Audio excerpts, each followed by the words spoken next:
नमस्कार दोस्तों, चलिए सीरीज़ को आगे बढ़ाते हैं। एक बात आपको हमेशा ध्यान रखनी चाहिए, इस सीरीज़ का सबसे ज़्यादा लाभ आपको एग्जामिनेशन हॉल में मिलेगा। इसीलिए जो बातें बताई जा रही हैं, जो चीज़ें मैं आपको समझा रहा हूँ, उन्हें ध्यान में रखिए। और ध्यान में रखने का सबसे आसान उपाय ये है कि इससे पहले की जो वीडियोज़ आई हैं उन्हें भी बीच बीच में आप देखते रहा करिए। नहीं तो एक बार आपने देख लिया, बातें समझ में आ गई और आपने छोड़ दिया तो वो भूल भी जाएंगी, फिर उसका कोई फ़ायदा नहीं होगा। मैंने प्लेलिस्ट बना दी है, प्लेलिस्ट में सारी वीडियोज़ हैं, बीच बीच में आप देखा करिए, बहुत लाभ मिलेगा। ठीक है, चलिए एक और बात, इसकी पीडीएफ नोट मैंने अपलोड कर दी है स्टडी विद मास्टर ऐप पर। ऐप का लिंक कमेंट में दिया गया है, फ्री में आपको डाउनलोड करना है, डाउनलोड कर लीजिए। वहाँ से भी जब आप रिवाइज़ करेंगे तो भी मेरी बातें आपको याद आएंगी कि हाँ, इस क्वेश्चन के बारे में ये बात कही गई थी, इसलिए भी पीडीएफ आपके पास होना चाहिए। चलिए ये क्वेश्चन देखते हैं। संसार के सर्वाधिक महत्वपूर्ण मत्स्य क्षेत्र उन क्षेत्रों में पाए जाते हैं जहां, इस लाइन का मतलब ये है कि दुनिया में सबसे ज़्यादा मछली कहाँ पाई जाती है। मत्स्य क्षेत्र का यहाँ मतलब ये है कि जहाँ पे आप यूँ कहें कि मछलियाँ पकड़ी जाती हैं, जहाँ पे ज़्यादा मछलियाँ होंगी वहीं पर तो पकड़ी जाएंगी। ठीक, औद्योगिक तौर पे तो वो क्षेत्र सबसे ज़्यादा कहाँ पाए जाते हैं, ये क्वेश्चन पूछा गया है। आपके पास 4 ऑप्शंस हैं। पहला ऑप्शन कह रहा है कि उष्ण और शीत वायुमंडलीय धाराएं जहाँ पर मिलती हैं। दूसरा कह रहा है कि नदियाँ सागरों में प्रचुर मात्रा में ताज़ा जल जहाँ पे प्रवाहित करती हैं। तीसरा कह रहा है कि गर्म और शीत सागरीय धाराएं जहाँ पर मिलती हैं। और चौथा ऑप्शन है कि महाद्वीपीय शेल्फ तरंगित जहाँ पर हैं। ठीक है, महाद्वीपीय शेल्फ मेरे ख्याल से मैंने आपको पढ़ाया था कि महाद्वीप जो है, जैसे मान लीजिए कि ये महाद्वीप है, ये स्थलखंड है, बाकी इधर जल है, तो ये अचानक से जल गहरा नहीं हो जाता, धीरे धीरे यहाँ से ढाल बनती है। तो ये जो शुरू का पहले क्षेत्र होता है जो कम गहराई वाला होता है पानी में, उसे महाद्वीपीय शेल्फ कहते हैं। खैर ये मैंने इसलिए बताया कि ध्यान से आप देखेंगे तो दुनिया में मछलियों का जो शिकार होता है उस मामले में ये चारों बातें ठीक हैं। इन जगहों पे शिकार होता है, मछलियाँ पकड़ी जाती हैं। लेकिन पूछा गया है कि सबसे ज़्यादा, सबसे महत्वपूर्ण क्षेत्र कौन से हैं। अब इसके लिए आपको कंसेप्ट भी समझना होता है और तथ्य भी पता होना चाहिए। लेकिन ये ऐसा है कि अगर आपने सिर्फ कंसेप्ट समझ लिया तो तथ्य अपने आप पता चल जाता है। जो पूछा गया है वो आसानी से आप जान जाएंगे। जिन लोगों ने पढ़ा है, देखिए अब यहाँ समझिए कि यहाँ यूपीएससी ने क्या चालाकी की है। जिन लोगों ने पढ़ा है वो इस लाइन को पढ़ते ही उत्साह में आके और समझ जाएंगे कि यही है। और इनमें से अगर जल्दबाजी की तो अपने आप से ये कहेंगे देखो कितना आसान क्वेश्चन आया था, तुरंत मुझे आंसर मिल गया, यही तो है, ये करके चले जाएंगे। इस तरह के क्वेश्चंस कम से कम 100 क्वेश्चन मैं आपको दिखा सकता हूँ इस सीरीज़ में, जो यूपीएससी ने ऐसे प्रश्न बनाए हैं कि 4 ऑप्शन दिए हैं और शुरू में ही एक लगभग सही उत्तर का विकल्प आपको दिया है, जो कि सही नहीं है। वो सिर्फ इसलिए दिया गया है कि जिनको आता है, जो पहले से पढ़ के आए हैं, उन्हें यहाँ पर फंसाया जा सके। जिन्हें नहीं आता है उनकी बात छोड़ देते हैं कि वो तो तुक्का लगाएंगे, हो सकता है सही भी हो जाए, गलत भी हो जाए, गलत होने की संभावना ज़्यादा रहेगी। तो यूपीएससी उनको छोड़ रही है। अब जाल में किन्हें फंसाना है? जिन्होंने पढ़ा है लेकिन ध्यान से नहीं पढ़ा है, जो जल्दबाजी में है, जिन्हें लगता है कि बस ऊपर से पढ़ा और तुरंत आंसर मिल गया, उनके लिए एक जाल बिछाया गया है। और क्या है कि उष्ण और शीतोष्ण वायुमंडलीय धाराएं मिलती हैं, वायुमंडलीय धाराएं मिलती हैं। ये मत्स्य क्षेत्र की बात हो रही है। हवा में मछली नहीं पकड़ी जाती, पानी में पकड़ी जाती है।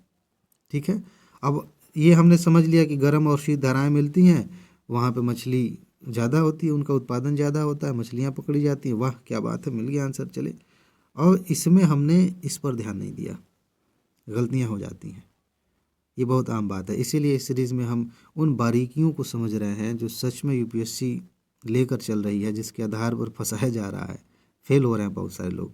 अगर आप ये सब चीज़ें समझ जाते हैं, यकीन मानिए आपके लिए बहुत सारे क्वेश्चंस ऐसे ही दिखने लग जाएंगे जो आप गलत कर सकते थे, उनका सही उत्तर दिखने लग जाएगा। अब देखिए, जहाँ नदियों में प्रचुर मात्रा में ताज़ा जल आके मिलता है, ये मतलब अगर आपने थोड़ा बहुत पढ़ा है तो कहेंगे कि हाँ मछलियाँ तो यहाँ भी होंगी, लेकिन जो पूछा जा रहा है उसमें ये फिट नहीं बैठता। ये वाला ऑप्शन जो है सी वाला ये सही है कि गर्म और शीत सागरी धाराएं मिलती हैं। यहाँ से गर्म जल आ रहा है, यहाँ से ठंडा जल आ रहा है। ये जो क्षेत्र है जहाँ पर गर्म और शीत धाराएं मिल रही हैं वहाँ पर मछलियाँ ज़्यादा होती हैं। उनका कारण अभी हम पढ़ेंगे। और जहाँ मछलियाँ ज़्यादा हो रही हैं, उनका उत्पादन ज़्यादा हो रहा है, तो वहाँ से ज़्यादा मत्स्यन भी होगा। ठीक है।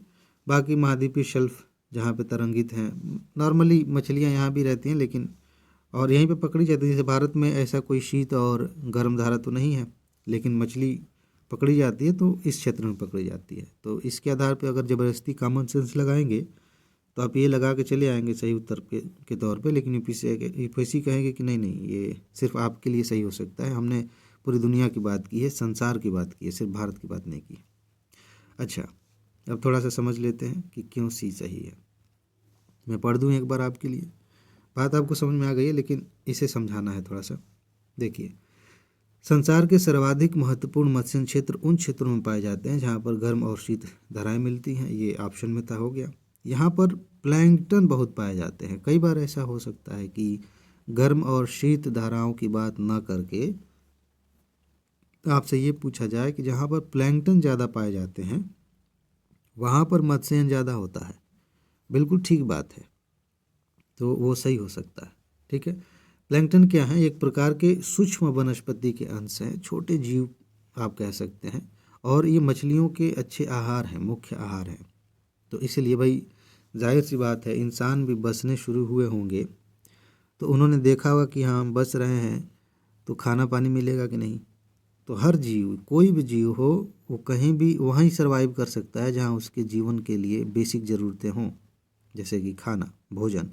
तो मछलियाँ भी वहीं ज़्यादा आती हैं जहाँ पर उनके भोजन की प्रचुरता होती है, तो यहाँ पर ज़्यादा मछलियाँ होती हैं। प्लैंकटन गर्म धाराओं में गाढ़े सूप की तरह बहता है। जहाँ गर्म और शीत जल धाराएँ आपस में मिलती हैं वहाँ पर प्रचुर मात्रा में ये पाया जाता है, फिर मछलियाँ पर वहाँ पे आती हैं। अतः ठंडी और गर्म धाराओं के मिलन स्थान पर मछली विस्तृत भंडार में मिलते हैं। अब कुछ नाम दिए गए हैं, इस पर यूपीएससी ने क्वेश्चन पूछा है बहुत पहले। Grand Bank, George Bank, Saint Pierre Bank, Dogger Bank, Great Fisher Bank, ये कुछ मछली के उत्पादक क्षेत्र हैं दुनिया भर के। अब आपसे यहाँ पर एक तथ्य बना के पूछ लिया जाए कि बताइए ये ग्रांड बैंक, जॉर्ज बैंक और ये फला फला बैंक, ये क्या है? यूपीएससी का एक तरीका है, आप जानते हैं। मान लेते हैं 3 नाम हमने ले लिया, एक ग्रांड बैंक और एक ये डागर बैंक पे शायद क्वेश्चन पूछा गया था, और ये जॉर्ज बैंक। 3 नाम दिए गए और 4 कथन नीचे बना दिए गए कि ये दुनिया के ऐसे बैंक हैं जहाँ पर ज़्यादा रिटर्न मिलता है। अब बैंक सुन के जिन्होंने कुछ नहीं पढ़ा है वो तो आगे बढ़ ही नहीं सकते। चाहे कितनी भी अच्छी बात, कितना भी सिंपल करके अगर हम बात समझाने की कोशिश करें, जिन्होंने नहीं पढ़ा है वो बैंक का मतलब यही पैसे वाला बैंक समझेंगे जिसमें पैसा जमा कराते हैं, इंटरेस्ट और बाकी चीज़ें उससे जुड़ी हुई हैं, तो वो उससे आगे उनका दिमाग नहीं जाएगा, वो वहीं पर बंध गए। अब एक चीज़ और हो सकती है कि समुद्र के किनारे से संबंधित कोई लाइन हमने बना दी। जिन्होंने पढ़ा है, जिन्होंने ये तथ्य याद किया है, वो ही इस चीज़ को समझ पाएंगे कि ये ग्रांड बैंक क्या है, किस लिए इस्तेमाल किया गया है, यहाँ पर क्या होता है। तो ये कुछ तथ्य होते हैं जिन्हें आपको याद करना होता है। ठीक है, चलिए जी आगे बढ़ते हैं। अब आपको विचार करना है, 2022 का क्वेश्चन है। Carbon monoxide, nitrogen oxide, ozone, sulphur dioxide, इस तरह से 4 विकल्प आपको दिए गए हैं और पूछा गया है कि अम्ल वर्षा होती है। यहाँ पे आपको आंसर दे दिया, कोई बात नहीं। किसकी अधिकता से अम्ल वर्षा होती है? ये क्वेश्चन यूपीपीसीएस का आपको पता है 34 सालों की सीरीज़ हम चलाते हैं, उसकी नोट दी गई है। ये क्वेश्चन पीसीएस में कम से कम 5 बार पूछा गया है, उससे ज़्यादा बार भी हो सकता है। यूपीएससी ने भी इससे पहले कम से कम 2-3 बार अलग अलग स्टाइल में इसे पूछा है, अम्ल वर्षा। आने वाले समय में ये टॉपिक क्यों इम्पोर्टेंट है? क्योंकि अब समय के साथ प्रदूषण और बढ़ रहा है। अम्ल वर्षा की जो तीव्रता है, जो गहनता है, वो पहले से ज़्यादा हो रही है और उसका नुकसान भी पहले से ज़्यादा हो रहा है। हर जीव पे हो रहा है, हम पे हो रहा है, बाकी जीवों पे, वनस्पतियों पे, फसलों पर, जो बिल्डिंग्स हैं उन पर। तो ये एक हॉट टॉपिक आप कह सकते हैं। इसे समझना इम्पॉर्टेंट है और इसके तथ्यों को याद रखना बहुत ज़रूरी है। फिलहाल अगर आपने पढ़ा है तो भी या नहीं पढ़ा है तो भी आपने आंसर देख लिया है कि 2 और 4 सही है। अब यहाँ आपको कुछ चीज़ें याद करनी होती हैं, बस याद कर लीजिए, काम बन जाएगा। लेकिन आपको इस चीज़ के लिए तैयार होना चाहिए कि अम्ल वर्षा पे अगर मेंस में कुछ लिखने के लिए आ जाए तो उसके लिए आपके पास तर्क होने चाहिए, कारण, प्रभाव, उपाय, इस तरह से आपको सोचना चाहिए। अब देखिए, नाइट्रोजन ऑक्साइड और सल्फर डाइऑक्साइड, इनकी अधिकता से अम्ल वर्षा होती है। यही दो बातें बना करके, मतलब इनको आधार बना के बार बार प्रश्न पूछे जाते हैं कि किसकी ऑक्साइड की अधिकता से अम्ल वर्षा होती है। कभी कभी ऐसा पूछा जाता है कि इसका प्रभाव क्या होगा। यह संगमरमर या चूना पत्थर की बनी इमारतों और अन्य संरचनाओं को नष्ट कर देती है। जैसे आप सुनते होंगे बीच बीच में कि ताजमहल धीरे धीरे क्षीण हो रहा है, उसकी सुंदरता कम हो रही है। उसका कारण यह है कि अम्ल वर्षा का शिकार वो भी हो रहा है।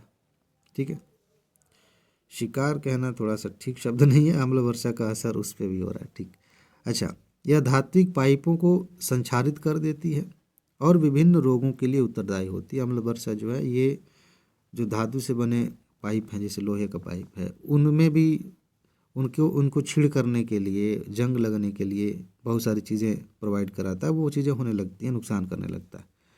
बीमारियां भी हो सकती हैं, फसलों को भी नुकसान होता है, हमने इस बारे में बात की। ठीक है, इसमें वायु प्रदूषण, औद्योगिक धुआं और अन्य अपशिष्ट महत्वपूर्ण भूमिका निभाते हैं। अब एक चीज़ मैं आपको बताऊं, अगर आप आंसर राइटिंग करते हैं और सोचने की कला आ जाती है आंसर राइटिंग में, तो सिर्फ इतने ही, ये 2 लाइनें हैं कायदे से देखा जाए तो, और थोड़ा सा और ध्यान से देखेंगे तो 4 लाइनें। तो सिर्फ इतना ही आपने समझ लिया, इस पे आराम से 250 शब्दों में आप एक आंसर लिख सकते हैं अपने कॉमन सेंस से, क्योंकि पर्याप्त चीज़ें यहाँ पर दी गई हैं। इन्हीं का विस्तार करके आप आंसर लिख सकते हैं। इसके बारे में जब हम मेंस की सीरीज चलाएंगे तब आपको बताएंगे कि आंसर लिखने की कला में ये जो सोचने की क्षमता है वो कैसे काम आती है और कैसे आप उसे डेवलप करेंगे। बहुत इंपॉर्टेंट है कि सिर्फ एक पॉइंट आपको पता है, सिर्फ एक शब्द पता है और कुछ नहीं पता है, फिर भी उसके आधार पर आप बहुत कुछ लिख सकते हैं। बड़ा मज़ा आएगा उसमें। फिलहाल फ्री की बात कर रहे हैं अभी। 2020 का क्वेश्चन देखिए, कहा जा रहा है कि खेती में बायोचार का क्या उपयोग है। बायोचार, बहुत सारे लोगों ने ये इससे पहले नहीं सुना होगा कि ये क्या है। कोई बात नहीं, देखते हैं। बायोचार ऊर्ध्वाधर खेती की वृद्धिकर माध्यम के अंश के रूप में प्रयुक्त किया जा सकता है। अब बायोचार ही नहीं समझ में आएगा तो ये लाइन भी नहीं समझ में आएगी, लेकिन पढ़ना है। अच्छा, जब बायोचार वृद्धिकर माध्यम के अंश के रूप में प्रयुक्त किया जाता है तब वह नाइट्रोजन यौगिकीकरण सूक्ष्मजीवों की वृद्धि को बढ़ावा देता है। फिर वही बात, बायोचार नहीं समझ में आया तो आगे की बातें नहीं समझ में आएंगी। फिर भी मैं ये क्यों पढ़ रहा हूँ अभी समझ में आ जाएगा। अच्छा, जब बायोचार वृद्धिकर माध्यम के अंश के रूप में प्रयुक्त किया जाता है तब वह उस वृद्धिकर माध्यम की जल धारण क्षमता को अधिक लंबे समय तक बनाए रखने में सहायक होता है। मान लीजिए कि आपको ये आता है कि बायोचार क्या होता है, लेकिन मैं अनुमान लगा रहा हूँ कि अगर आपने PYQ नहीं देखा होगा इससे पहले, या फिर हो सकता है कि आपने 2020 का एग्ज़ाम दिया हो, अगर आपने एग्ज़ाम ना दिया हो तो आपके साथ क्या होगा, यही होगा कि हमें कुछ नहीं होता। ये मैं इसलिए भी कह रहा हूँ क्योंकि 2020 वाला मेंस मैंने दिया था, ये क्वेश्चन मेरे सामने आया था, तो उस समय मैंने इसे पढ़ा नहीं था, मुझे नहीं पता था कि बायोचार का क्या मतलब होता है सही बताऊँ तो। लेकिन मैंने इस पे गेस किया था, कॉमन सेंस लगाया था, और मेरा ख्याल है कि ये क्वेश्चन सही हो गया था मेरा। ठीक है, अब ऐसी सिचुएशन में क्या करेंगे। मान लेते हैं कि आपको मेन बात ही नहीं पता है कि ये होता क्या है, बायोचार नहीं पता है आपको, और आपके सामने 3 कथन दे दिए गए हैं, वो भी इतने कठिन तरीके से। वृद्धिकर माध्यम के रूप में प्रयुक्त किया जाता है, यौगिकीकारी सूक्ष्मजीवों की वृद्धि को बढ़ावा देता है, इस तरह की बातें आपसे कही जा रही हैं। लेकिन बार बार दिमाग कह रहा है कि अरे ये क्या है, इसको तो पहले क्लियर कर लो। तो मेरे दिमाग में भी आ रहा था और ऐसे प्रश्न बार बार आते हैं कि कीवर्ड ही नहीं समझ में आता और उसके आधार पर क्वेश्चन बनाया गया। इसमें आपको ऐसे प्रश्नों में, ये तो एक एग्जाम्पल है, ऐसे प्रश्नों में आपको अपना कॉमन सेंस यूज़ करना चाहिए। ठीक है, ये चीज़ें पढ़ के आपको समझ में आ रहा है कि ये खेती में कोई टॉपिक है, खेती के लिए कुछ ऐसी बात बताई जा रही है कि हाँ उसी में हेल्प करने के लिए बायोचार तकनीक का इस्तेमाल किया जाएगा। इतना समझ में आ जाएगा, जब आप ये पढ़ेंगे तो समझ में आ जाएगा। अब यूपीएससी का एक स्टाइल है कि इसका प्रयोग ऐसे किया जा सकता है, इसकी संभावना है कि ऐसे हो सकता है। जब इस तरह की संभावनाएं आपके सामने होती हैं तो आप समझ जाते हैं कि हाँ ये सही हो सकता है। ये मैं अपने मन से नहीं कह रहा हूँ, जब क्वेश्चंस आप देखेंगे तो आपको समझ में आएगा कि बहुत सारे कथन ऐसे बनाए गए हैं कि जहाँ पर संभावना दिखाई गई है कि ऐसा हो सकता है, वो कथन सही होता है। अच्छा, ये बायोचार जो है, जब बायोचार वृद्धिकर माध्यम के अंश के रूप में प्रयुक्त किया जाता है तो वह नाइट्रोजन यौगिकीकारी सूक्ष्म जीवों की वृद्धि को बढ़ावा देता है। नाइट्रोजन का क्या काम है पौधों में, इसके बारे में हमने बात की है, कैसे जड़ों में वो काम करते हैं, नाइट्रोजन कैसे काम करता है, सूक्ष्म जीव उसमें क्या भूमिका निभाते हैं। ठीक, तो इसमें कुछ हवा नहीं लग रही है, लेकिन कोई भी एक्सट्रीम वर्ड नहीं दिखा गया है, कोई भी ऐसी बात नहीं लिखी गई है कि एकदम अनिवार्यता दिखा रही हो, एकदम क्या कह सकते हैं अतिवादी शब्द है, ऐसा कुछ नहीं है। तो इस मामले में आप उन्हें ही बस ढूंढते हैं, अगर वो शब्द नहीं मिल रहा है तो आप यहाँ पर थोड़ा सा रिस्क ले सकते हैं। कुछ जगहों पे लिखा रहता है कि ये चीज़ें इसमें सहायक हो सकती हैं। अभी तो मैंने पढ़ लिया है तो मैं अभी व्याख्या बताऊंगा अच्छे से, लेकिन अभी मैं इस रूप में देख के चल रहा हूँ कि मुझे भी नहीं आ रहा है, आपको भी नहीं आ रहा है, तब आप क्या करेंगे। ऐसे सिचुएशन में यही होता है कि अगर संभावनाएं दिखाई जा रही हैं, ऐसा हो सकता है बताया जा रहा है, और लगभग उसी जोन में बात हो रही है जो आपने समझा है कि हाँ इस खेती के बारे में है या इकोनॉमी के बारे में है, पर्यावरण के बारे में है, तो आप सिर्फ एक्सट्रीम वर्ड खोजिए। अगर वो नहीं है तो उस कथन को आप सही मान के आगे बढ़ सकते हैं, और फिर जब आप उत्तर देखेंगे तो आपको पता चलेगा कि वो सारे कथन सही हैं और आप सही उत्तर पर पहुंच जाते हैं। अब चलिए वापस आ जाते हैं, इस टॉपिक को समझ लीजिए क्योंकि टॉपिक्स रिपीट भी होते हैं। खेती में बायोचार के उपयोग के संदर्भ में सारी बातें सही हैं। खेती में बायोचार का उपयोग ऊर्ध्वाधर खेती में वृद्धिकर माध्यम के अंश के रूप में किया जाता है। ऊर्ध्वाधर खेती समझते हैं ना। खैर, जब बायोचार वृद्धिकर माध्यम के अंश के रूप में प्रयोग किया जाता है तो ये नाइट्रोजन यौगिकीकारी सूक्ष्म जीवों को बढ़ावा भी देता है। इसके साथ ही बायोचार का उपयोग वृद्धिकर माध्यम की जल धारण क्षमता को अधिक लंबे समय तक बनाए रखने में उपयोगी है। अब इसमें अभी भी आपको लगेगा कि ये सारे कथन ही दिए गए हैं, मेन बात कहाँ है। सूखे पेड़ पौधों को खेतों में सड़ाकर जोतने से बड़ी मात्रा में कार्बन निकलता है, जिसे बायोचार कहते हैं। यह ग्रीन हाउस गैसों को मिट्टी में ही सूखकर मिट्टी की क्षमता को बढ़ा देता है। मेन बात यहाँ पे है कि जो फसल काट ली गई, उसकी जड़ रह गई, उसके पत्ते रह गए, तो उनको खेतों में ही छोड़ दिया जाता है, उसी में वो सड़ के ज़मीन का हिस्सा बन जाते हैं। इससे बहुत लाभ होता है, इसी की बात हो रही थी, इसी को बायोचार कहते हैं। आगे अगर पूछ दिया जाए कि बायोचार क्या होता है तो आप इस लाइन को ध्यान रखिएगा। ठीक है, अब चलते हैं अगले प्रश्न में। अब प्रश्न है, मैंने पिछली वीडियो में बताया था किस तरह के प्रश्न पूछे जाते हैं। भारतीय अनूप मृग, जिसको बारहसिंगा कहते हैं, कि उस उपजाति को जो पक्की भूमि पर फलती फूलती है और केवल घास भक्षी है, के संरक्षण के लिए कौन सा संरक्षित क्षेत्र प्रसिद्ध है। बारहसिंगा कहाँ पाया जाता है, सीधा सा क्वेश्चन है। इसके बारे में आपको थोड़ा सा डिटेल दे दिया कि भाई ये शाकाहारी है, घास खाता है। अब कौन सा नेशनल पार्क, कौन सा वन्य जीव अभ्यारण्य इसके लिए प्रसिद्ध है, ये आपको पता होना चाहिए। और निश्चित रूप से ये चीज़ मानिए कि 2019 में ये क्वेश्चन पूछा गया है, तो ऐसे रैंडम नहीं पूछ लिया जाता है। कभी भी किसी भी जीव के बारे में यूपीएससी ने आंख बंद करके नहीं पूछा है।